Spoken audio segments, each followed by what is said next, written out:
오늘 함께 나눌 말씀은 고린도전서 12장 1절에서 11절까지 말씀입니다. 자, 성경책을 펴시고 큐티책을 펴시고 함께 말씀을 천천히 함께 한 목소리로 읽도록 하겠습니다. 형제들아, 신령한 것에 대하여 나는 너희가 알지 못하기를 원하지 아니하노니 너희도 알거니와 너희가 이방인으로 있을 때에 말 못하는 우상에게로 끄는 그대로 다 끌려가느니라. 그러므로 내가 너희에게 알리노니 하나님의 영으로 말하는 자는 누구든지 예수를 저주할 자라 하지 아니하고 또 성령으로 아니하고는 누구든지 예수를 주시라 할 수 없느니라. 은사는 여러 가지나 성령은 같고 직분은 여러 가지나 주는 같으며 또 사역은 여러 가지나 모든 것을 모든 사람 가운데서 이루시는 하나님은 같으니 각 사람에게 성령을 나타내심은 유익하게 하려 하심이라.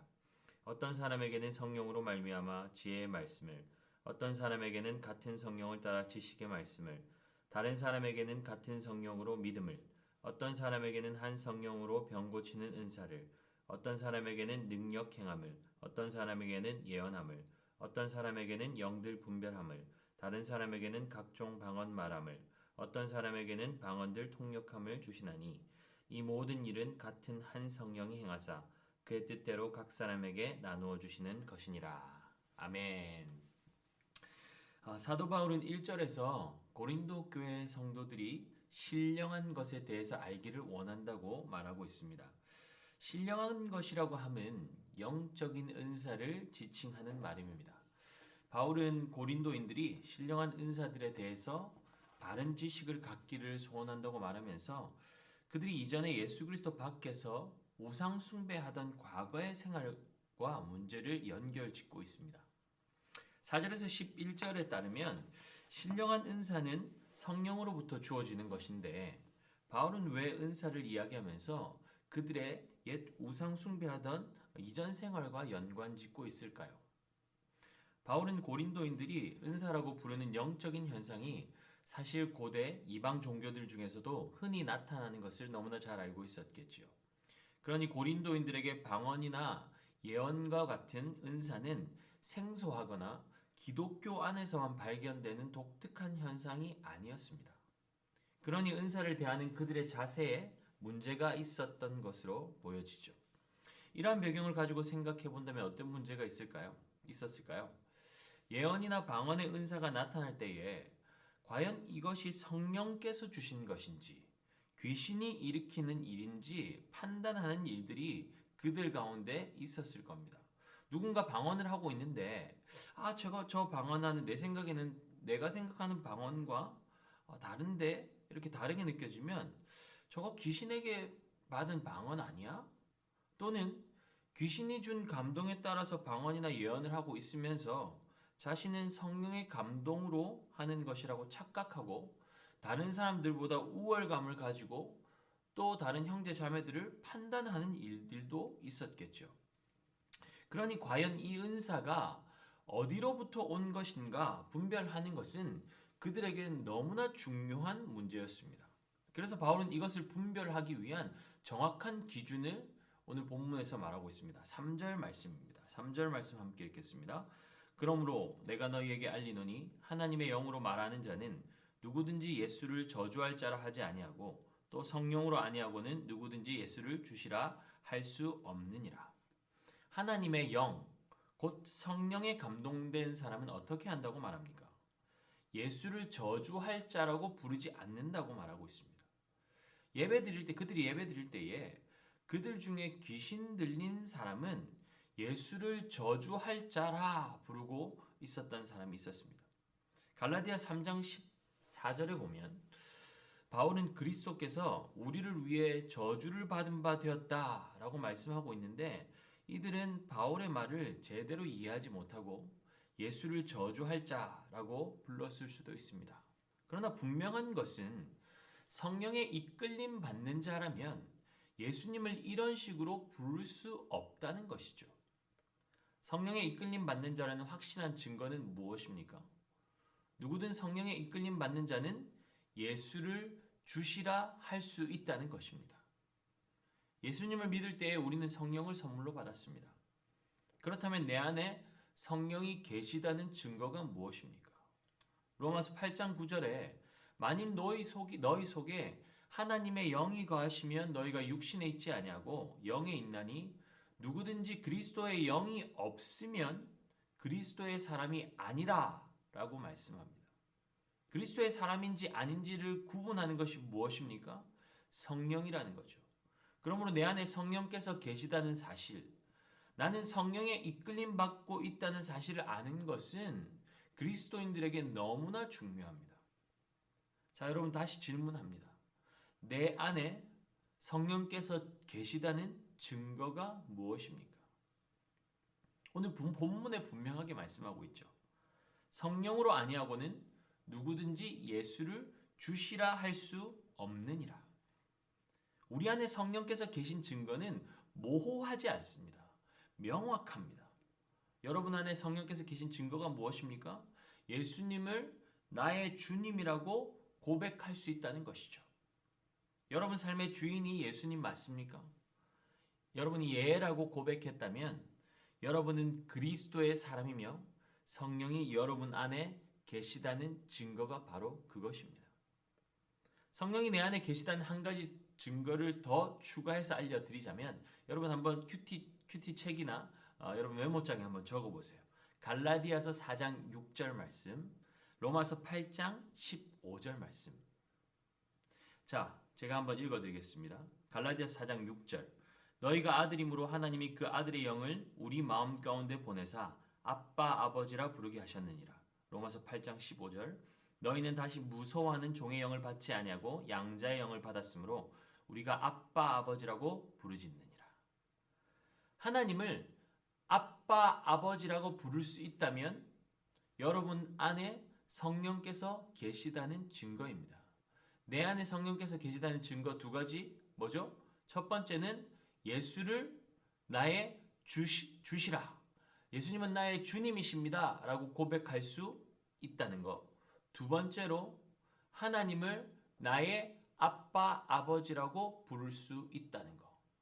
성령께서 내 마음에 감동을 주시고 그것을 깨달아 알게 하시고 고백하게 하시지 않으면 우리는 절대로 예수님을 주라고 하나님을 아빠, 아버지라고 부를 수 없다는 것이죠. 나는 성령에 이끌림 받고 있는가? 하나님의 사람인가? 아니면 귀신에게 속아 귀신의 이끌림을 받고 있는가? 혹시 여러분 마음 가운데 헷갈리거나 의심하는 마음이 들고 두려움이 있다면 말씀을 붙드시기 바랍니다. 사단의 거짓 메시지, 미혹을 이길 유일한 방법은 하나님의 말씀 외에는 없습니다. 진리를 알지니 진리가 너희를 자유케 하리라 말씀합니다. 진리를 붙들면 자유합니다. 자, 이어서 4절에서 11절에 보면 성령으로 말미암아 주신 다양한 은사들이 소개되고 있습니다. 지혜의 말씀, 지식의 믿음, 병 고치는 은사, 능력 행함, 예언함, 영들 분별함, 각종 방언 말함, 방언을 통역하는 은사가 나오고 있습니다. 여러분 이 은사들 중에 여러분에게 해당되는 은사가 있으신가요? 11절에 이 모든 일은 같은 한 성령이 행하사 그의 뜻대로 각 사람에게 나누어 주는 것이라 라고 말씀하고 있습니다. 은사는 하나님의 뜻대로 각 사람에 나누어 주는 것이라는 것이죠. 그러니 은사를 가진 사람은 자신이 특별하다고 자랑할 이유가 없고 또 드러나는 은사가 없는 사람은 자신이 별 볼 일 없다고 실망하거나 낙담할 필요가 없습니다. 이러한 은사들이 필요하다면 하나님께서 우리에게 주실 것이기 때문이죠. 주고 안 주고는 하나님의 뜻이라는 것입니다. 물론 앞에서 열거된 은사가 없어서 사모하는 마음으로 하나님께 은사를 구하는 것은 전혀 잘못된 일이 아닙니다. 그러나 그 은사를 구하는 목적이 단지 다른 사람은 가지고 있는데 나는 없어서 아니면 누군가에게 드러내고 싶은데 드러내기 위한 목적으로 그 은사를 구한다면 그 목적과 동기는 잘못된 것입니다.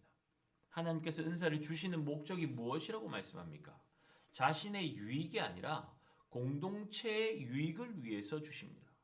은사를 가지고서 공동체를 세우고 형제 자매들을 섬기는 데 사용하지 않고 그것으로 스스로 영적 교만에 빠져서 은사가 없는 사람들을 판단하고 높은 채 하고 있다면 그것은 공동체를 어지럽히고 형제 자매를 실족하게 하고 자신을 망가뜨리는 것이 되므로 은사가 차라리 없는 것이 낫습니다.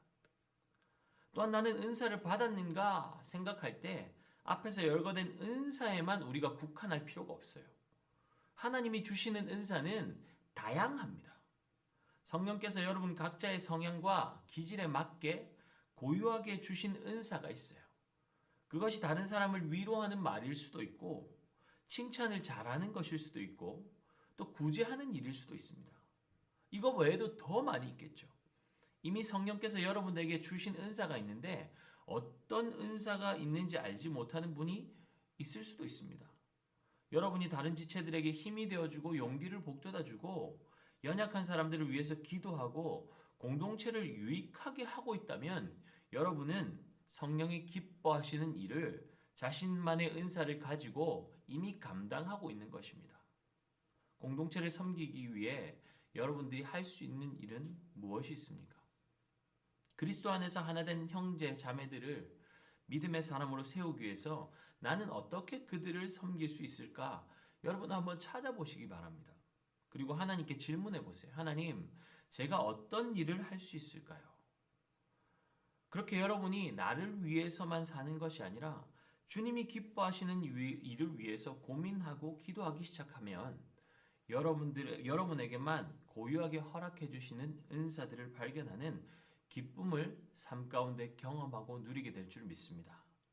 너무 거창한 것 구하지 말고 작은 은사라도 그것이 하나님께로부터 온 것이 맞다면 하나님이 기뻐하시는 일에 여러분에게 주신 그 은사를 아름답게 사용하고 하나님을 기쁘시게 하는 데 쓰임 받는 저와 여러분 되시기 바랍니다.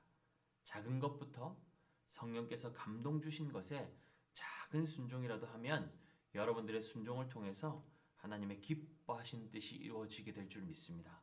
성령을 따라 행하는 저와 우리 큐티 뿌띠 가족 되시기를 예수님의 이름으로 축복합니다. 기도하고 마칠까요?